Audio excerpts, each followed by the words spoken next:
여러분 안녕하십니까? 지난 시간에 급하게 끝난이라고 인사도 못했네요. 양해 부탁드리고요. 오늘은 50쪽 최인훈의 광장에 대해서 살펴보도록 하겠습니다. 문학활동의 생활화에 관계되는 그런 문단입니다. 50쪽 광장. 최인훈에 대해서는 여러분들 그 교과서에 나와 있습니다.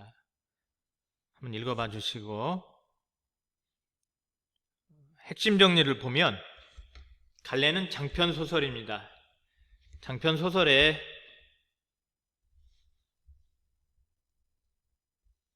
분량은 원고지 1000장 이상이죠. 관념소설.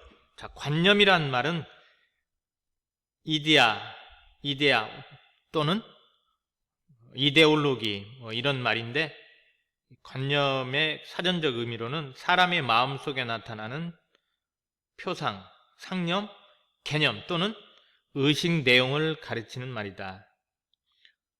곧 구체적인 형태가 없다라는 것이죠. 관념적이라는 것은.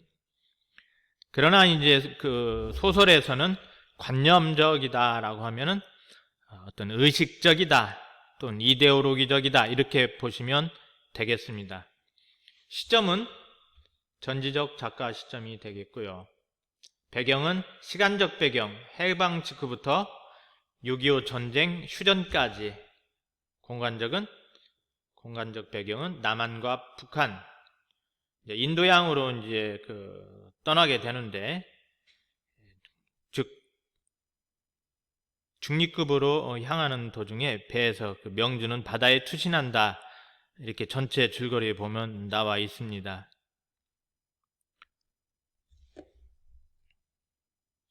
주제는 이데올로기, 관념, 사상 이런 말이죠. 공산주의냐, 민주주의냐, 그런 것을 이데올로기라고 합니다. 갈등 속에서 이상적인 삶의 방식을 추구하는 인간의 모습,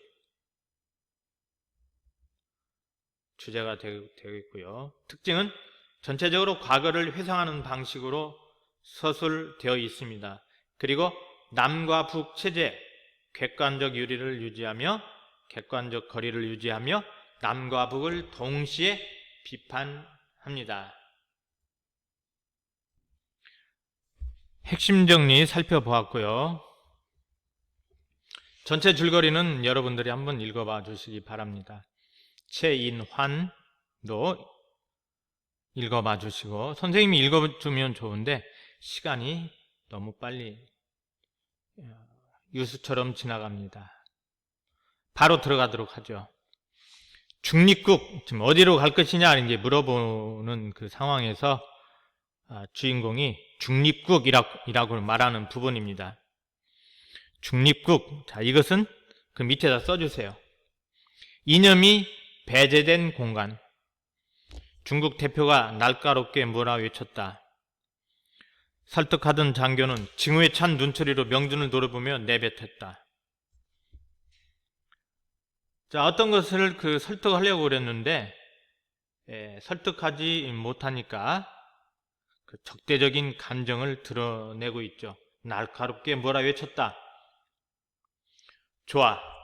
눈길을 방금 도어를 열고 들어서는 다음 포로에게 옮겨버렸다. 자, 눈길은 그 밑에 써주세요. 명준을 설득하는 것을 포기한 북측 대표의 행동입니다. 다음은 맞은편에 자리 잡은 유엔 측 테이블로 걸어간다. 그는 아까처럼 우뚝 섰다. 자넨 어디 출신인가? 서울이군.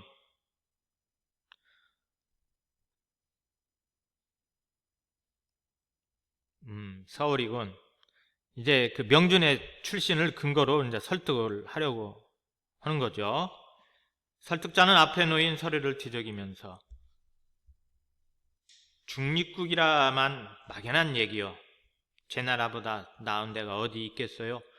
외국에 가본 사람들은 한결같이 하는 얘기지만 밖에 나가봐야 조국이 소중하다는 걸 안다고 하잖아요. 당신이 지금 가슴에 품은 울분은 나도 압니다. 가슴에 품은 울분 밑에다가 뭐가 되겠습니까? 남한 정부에 대한 실망감을 말합니다. 남한 정부에 대한 실망감 써주세요.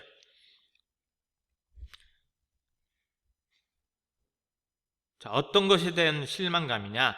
대한민국이 과도기적인 여러 가지 모순을 가지고 있는 걸 누가 부인합니까? 그러나 대한민국엔 자유가 있습니다. 인간은 무엇보다도 자유가 소중한 것입니다. 당신은 북한 생활과 포로 생활을 통해서 이중으로 그걸 느꼈을 겁니다. 인간은 중립국 허허허허 강요하는 것이 아닙니다.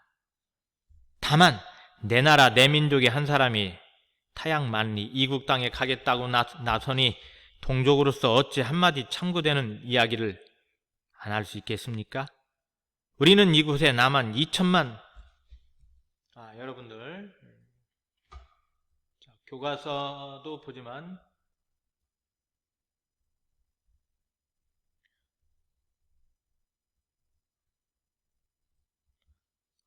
보세요. 2천만 동포의 부탁을 받고 온 것입니다. 한 사람이라도 더 건져서 조국의 품으로 데려오라는 자 여기까지 허허허부터 데려오라는 자 밑에다 써주세요. 같은 민족으로서 지니는 민족애를 들어 호소함. 같은 민족으로서 지니는 민족애를 들어 호소함. 자 이렇게 얘기를 했지만 그래도 중립국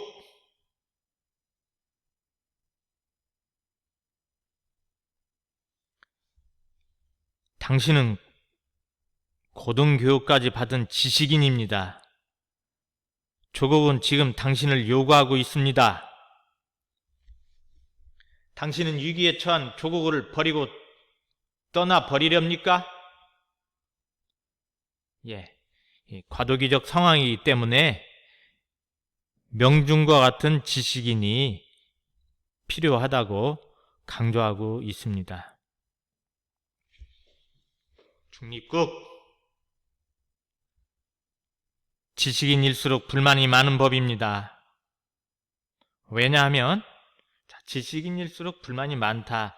그 이유는 뭡니까? 지식인은 사회의 모순을 직시하는 눈이 있기 때문입니다.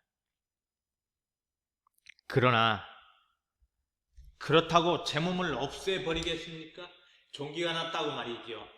당신 한 사람을 잃는 건 무식한 사람 10사람을 잃는 것보다 더 큰 민족의 손실입니다. 당신은 아직 젊습니다.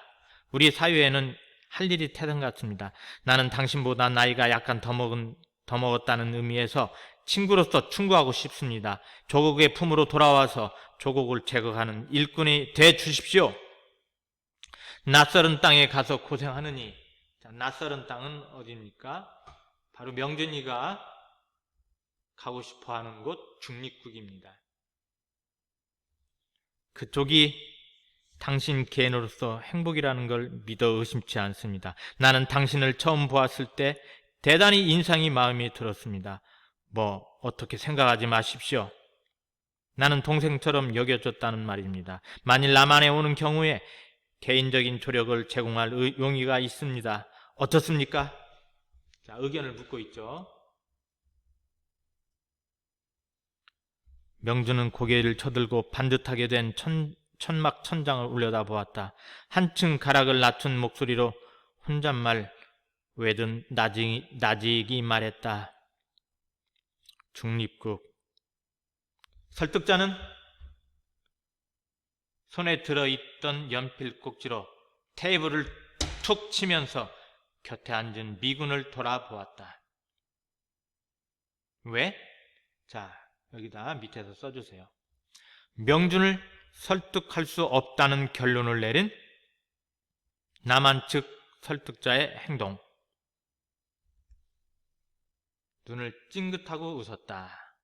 자, 여기 끊어서 명준을 설득하는 것을 포기한 남한 측 설득자들, 저 위에서는 북한 측 설득자가, 중국 대표가 날카롭게 뭐라 외쳤다. 그것은 안 된 그 설득을 포기한 화가 난 행동이었죠. 눈을 찡긋하고 웃었다. 자, 썼습니까? 명준을 설득하는 것을 포기한 남한 측의 설득자들. 나오는 문 앞에서, 자, 마지막 하죠. 서기의 책상 위에 놓인 명부의 이름을 적고 천막을 나서자 그는 마치 재채기를 참았던 사람처럼 몸을 벌떡 뒤로 젖히면서 마음껏 웃음을 터뜨렸다. 자, 마음껏 웃음을 터뜨렸다. 왜죠? 여기서 웃음은 웃는 게 아니죠. 회유를 물리치고 중립국을 선택한 데 대한 통쾌함과 그럴 수밖에 없는 현실로 인한 허탈감. 다시 한번 선생님이 마음껏 웃음을 터뜨렸다. 그 이유를 쓰시오 하면 회유를 물리치고 중립국을 선택한 데 대한 통쾌함과 그럴 수밖에 없는 현실로 인한 허탈감. 자, 이 감정은 비애감이죠. 눈물이 찔끔찔끔 번지고 침이 걸려서 캑캑거리면서도 그의 웃음은 멎지 않았다. 끊어주세요. 중립국을 선택한 뒤 웃음을 터뜨리는 명준. 자, 명준이 중립국을 선택한 이유는 남한은 밀실만 있고 광장이 없는 공간, 북한은 광장만 있고 밀실이 없는 공간, 즉 남과 북 어디에도 진정한 삶을 누릴 수 없다고 생각하여서 제3국인 중립국을 선택하는 거죠.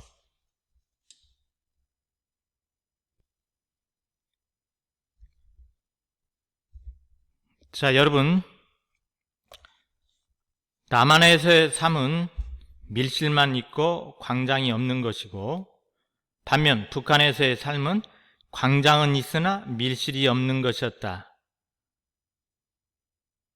즉, 이 말을 다른 말로 바꾸면 남한은 개인의 자유가 허용되고 존중되지만 집단적 가치나 이념 등은 용납이 되지 않는 사회이고, 북한은 반대로 집단적 가치나 이념 등이 강력하게 작동되지만 개인의 자유는 철저하게 통제되고 제한되는 공간이다.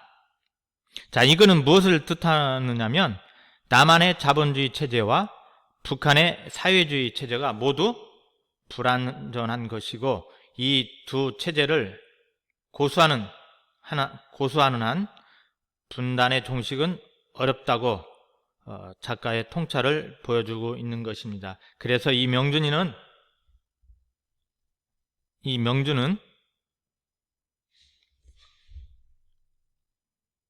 남한과 북한을 선택하지 않고 제3세계 중립국을 선택한 이유이기도 합니다. 자, 이렇게 해서 또 우리가 관념적인 소설 최인훈의 광장을 살펴보았는데요. 다음 시간에는 쭉 넘겨서 문학의 소통으로 넘어가도록 하겠습니다. 68페이지 산도화, 박목월의 산도화로 넘어가겠습니다. 자, 그때 다시 만나도록 합시다. 자, 여러분들 오늘도 수고하셨어요. 안녕.